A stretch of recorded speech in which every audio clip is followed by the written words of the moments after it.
My name is Hart. I'm the Managing Director of the Africa Energy Indaba, a project that we conceptualized. The goals of the Indaba are really to look at what can we do as Africans for our continent and develop our own energy supply, because energy supply is a key issue in this continent, and we need to try and develop and look at alternative and renewable energy sources that we can use from the most rural township right through to large corporates.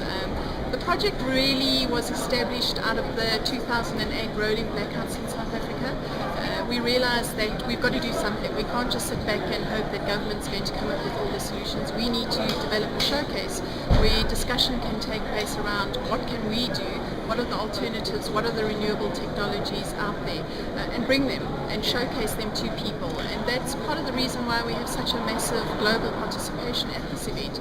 Do you feel South Africa is playing a leading role on the continent as far as...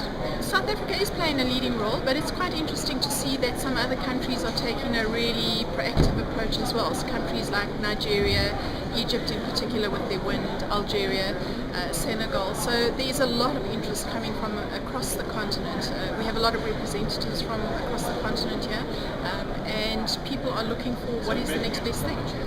And in terms of international participation in Africa, as far as investment, perhaps lifting up some trade regulations and that sort, do you feel they're supporting Africa's development in energy? I think the trade regulation issue is a major issue for the continent.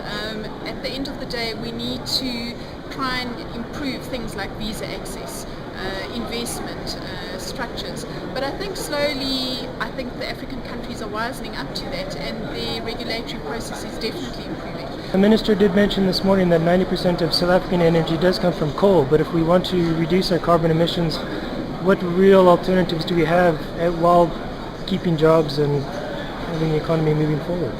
I think if we look at the renewable mix, if you take a solar farm, you will need the development of the solar farms in areas that are fairly arid, like the Uppington area.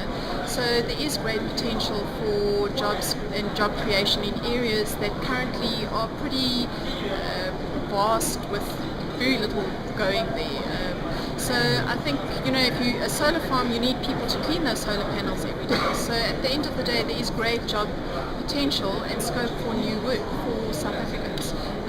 So it definitely is there. And the wind farms that are being developed in the western part of the country, there will definitely be people that will be required to erect the wind farms. So we're getting there, but I think it's a bit of a slow process.